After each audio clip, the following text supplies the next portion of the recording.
Hello traders out there in Traderland. This is the weekend edition, good through Sunday, December 18th, 2011.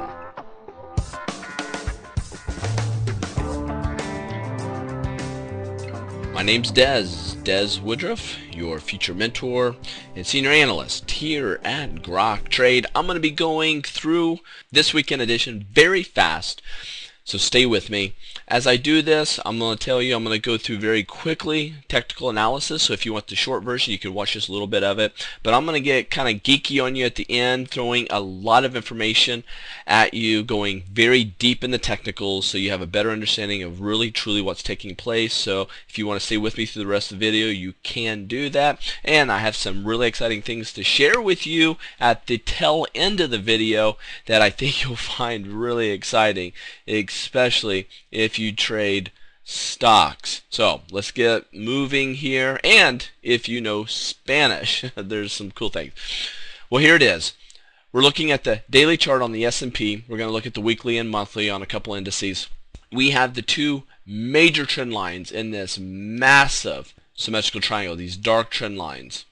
You zoom in, you have the blue ones, the main trend lines, big symmetrical triangle within a bigger symmetrical triangle, and now you have price action in the middle of this inner symmetrical triangle. We are tied up in the middle of all these moving averages, and we have a Fibonacci retracement coming down to 50%. So with this stalling at the 50%, we have a really good chance of going northbound. This is a great place to find support and to head north. If we do that, this would be a great time to be looking to go bullish. However, this is a point of major indecision. If we do drop, expect to see a large red candlestick heading down, and we could get to this lower trend line faster than you can possibly imagine. On the MACD, centered oscillator, we are sub-zero right now, but we do have a positive tick taking place on the histogram. Now, the weekly chart, every bar here is a week. Go back in time here. We got this huge, massive symmetrical triangle. You zoom in a bit here, you got a little smaller triangle, and we are above the 20-week moving average, the 100-week moving average, and the 200-week moving average. But we're finding resistance at the 50-week moving average, which is above. But we're caught up in the moving averages. It's anybody's guess what's going to happen. But here's the bottom line. We have turned over a positive tick on the week on the negative side of the histogram. That means we do have a crossover, the MACD line and the signal line. Coming up, we do have a lower high and a lower low on the weekly chart. So this is a pivot taking place. So far as near term, going into next week, we have a really good chance of actually going down. So even though the daily says we have a good chance of going higher, the weekly is saying that we have a really good chance of going lower. The weekly does trump the daily. If I go here to the monthly trumps them all. If I zoom in here, a ginormous symmetrical triangle, but we're at the upper part of this triangle, which a lot of people say, well, for the upper part, we have a lot of downside potential to get down back to the lower part. Or since we're hanging out up here, there's a good chance of breaking out. But if you zoom in a little closer, we have support. We broke that support. Now it's acting as resistance, and we're finding this area to be major resistance, and we're hanging out down here. Now if we zoom in for the month isn't over yet, but we have a lower high, another lower high, higher low, very much pinching. But if you really zoom in, we are finding support at the 20-month moving average. 20-month moving average finding support. If the daily is right, we're going to rally right back. We're going to be at 1250 before you know it.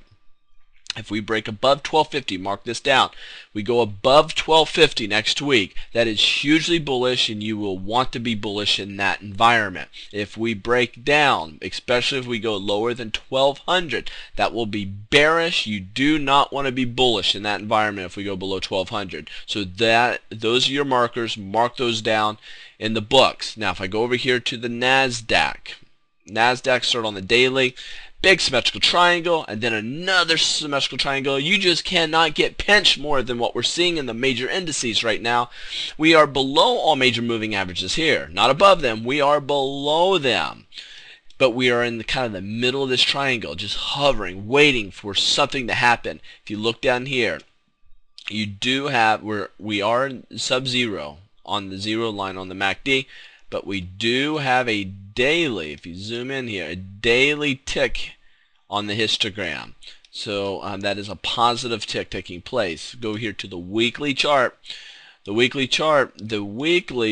major trend lines that we have here are more of a rising wedge, which is more bearish than it is bullish.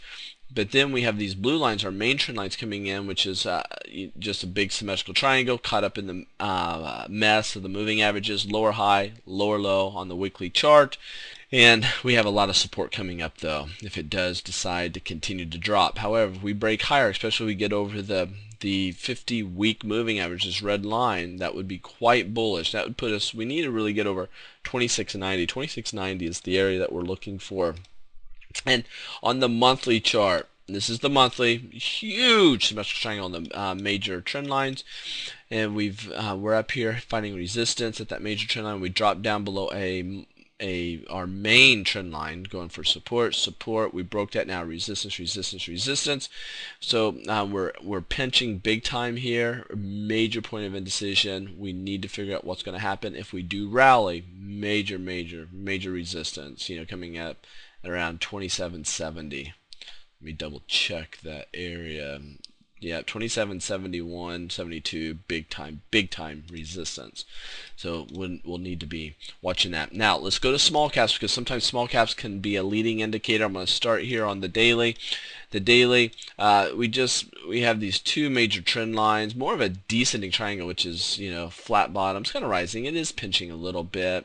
It's kind of ugly, to be quite frank, but the daily chart, we are pinching between a major trend line and a main trend line, and we are finding that most moving averages are below us right now.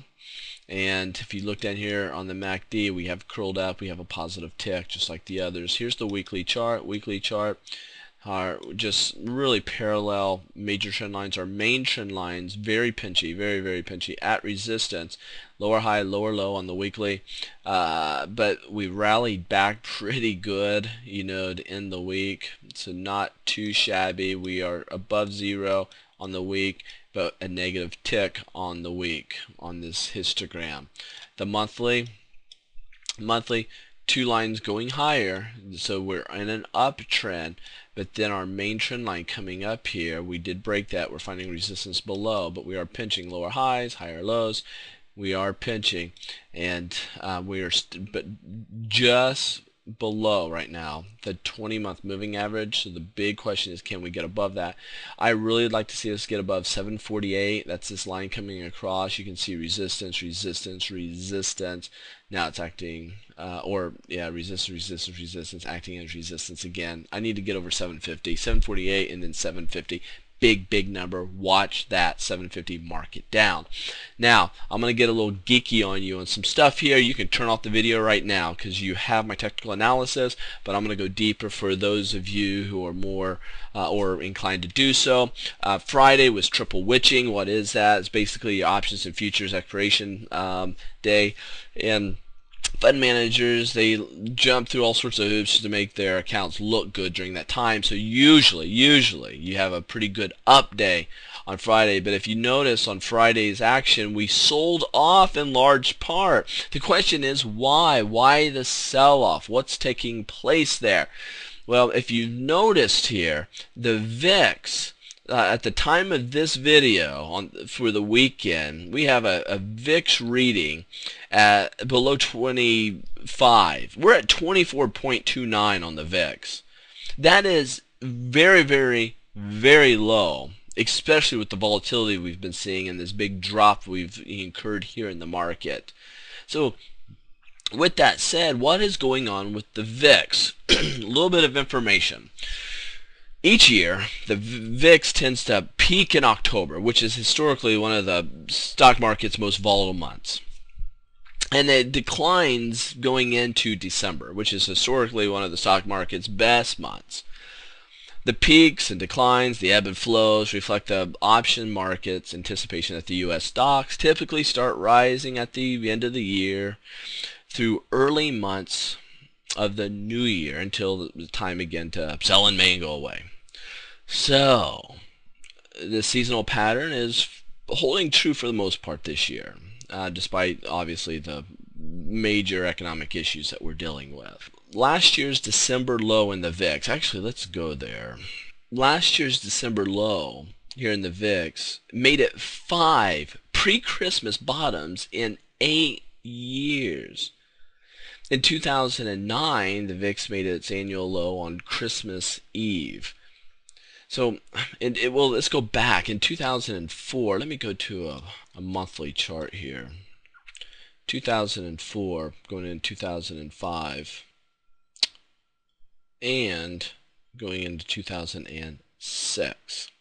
So 2004, 2005, 2006 area right here is what I'm talking about. The VIX bottomed out for the year on December 18th. You can go back and look at it on a daily.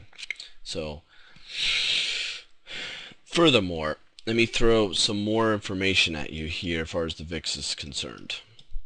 So it doesn't surprise me, the short version, it doesn't surprise me that we're seeing these lows in December. Usually they mark a low in the VIX before things get hairy. A couple points of interest here on, we had some investors. We had one investor buy 30,000 February 37 VIX calls and sold the same number of February 47 VIX calls. The spread here benefits if the VIX surges to the 47 mark. Another investor bought 12,000 February 37.50 VIX calls and sold the same number of February 47.50 calls, which express a similarly dark view of the market going into the future here, going into February, which highlights how savvy investors are handling the VIX. Now, I'm assuming they're savvy investors, so they're seeing volatility increase, so their bet, at least these investors, are betting on the volatility index going higher, meaning that the stock market is dropping, so that symmetrical triangle that we have should start breaking down. All right, now I'm going to bring in the VIX futures, because now remember, now this would be considered smart money. So this is my Interactive Brokers account that I'm bringing in over here. And so smart money, right? This is December, looking over here at 26, okay? Which is higher than what it's at right now. And then you come over here to the January, which goes higher, 28. Then we go to 29, 30, almost 31, 31 and some change, 31 and more change, 31.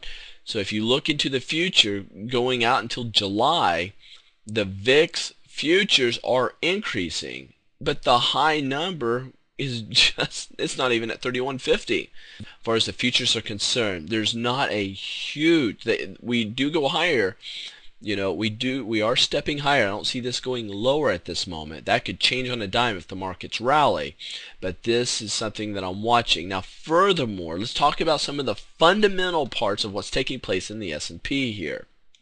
Alright, now no matter where you put your money, you're earning 0% at the bank, 2% in government bonds, and 5% in corporate bonds. Right now, inflation is currently running at about 3.5%. Now some analysts are saying that based on relative value, stocks should more than double from this point forward. They should double from this point forward. Let's talk about what they're seeing. They are looking at some earning yields, and it's basically the price to earnings, or the PE ratio reversed. It's the E/P ratio, and it allows us to compare stocks to those other assets, and you know, in an apple-to-apple type way. So right now the S&P is trading around 1,200 at this moment. It's at 1,219, but let's just say it's around 1,200. Analysts are estimating that earnings for the S&P 500 will be around $100 next year.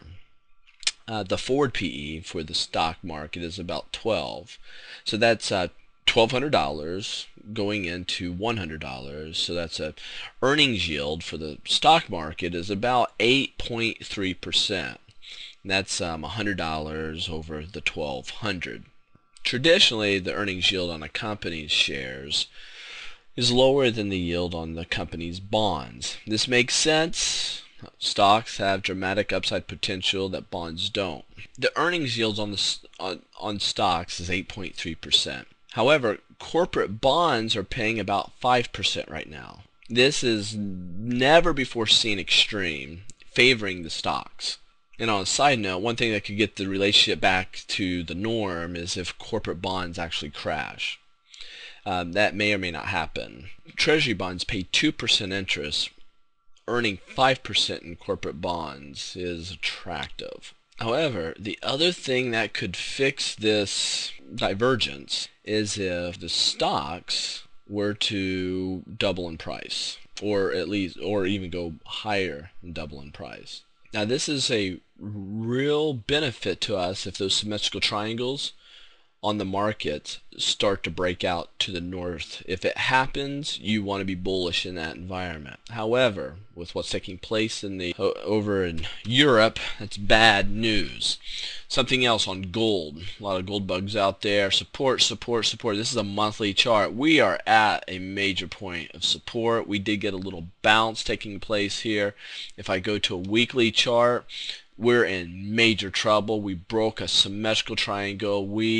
That support has been snapped, and it did it on nice size volume. Expect follow through on that.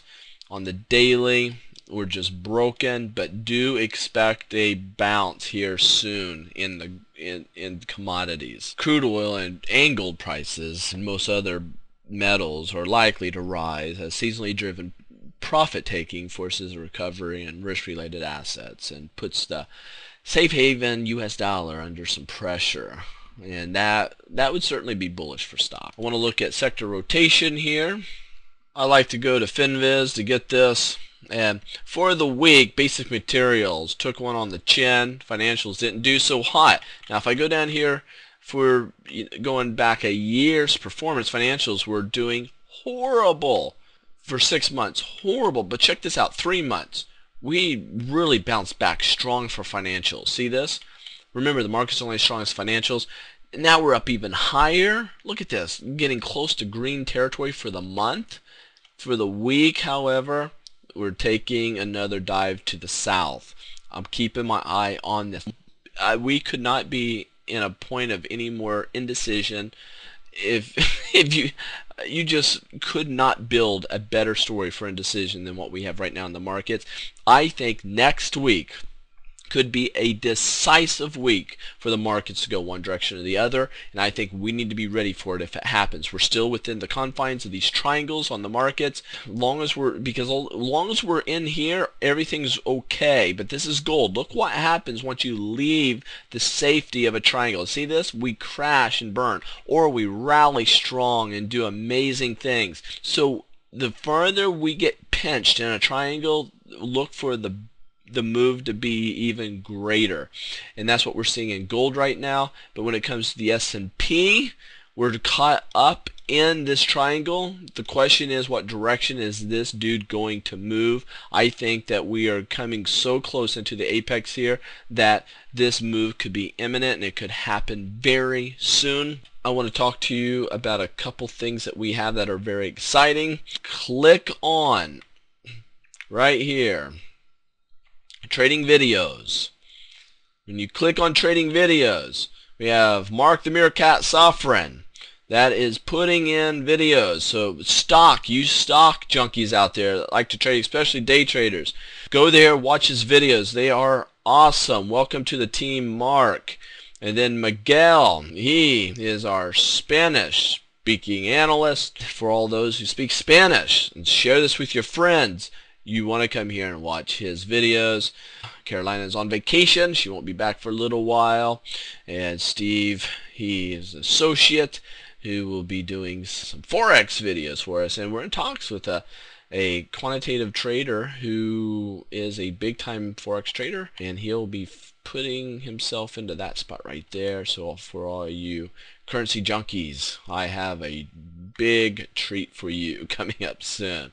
So make sure that you stay attuned to the very latest and the very best here at freeonlinetradingeducation.com. And And also make sure you take full advantage of the chart school, the 101 courses, and our chat rooms. So you guys are great. Thank you for sharing this with a friend, and make sure that when you come to the site that you scroll down to the very bottom, go to Facebook, click like, and come over here to Twitter and follow us here. Alright, you guys are the great. Take care. Safe trading to you. Spread us on to a friend.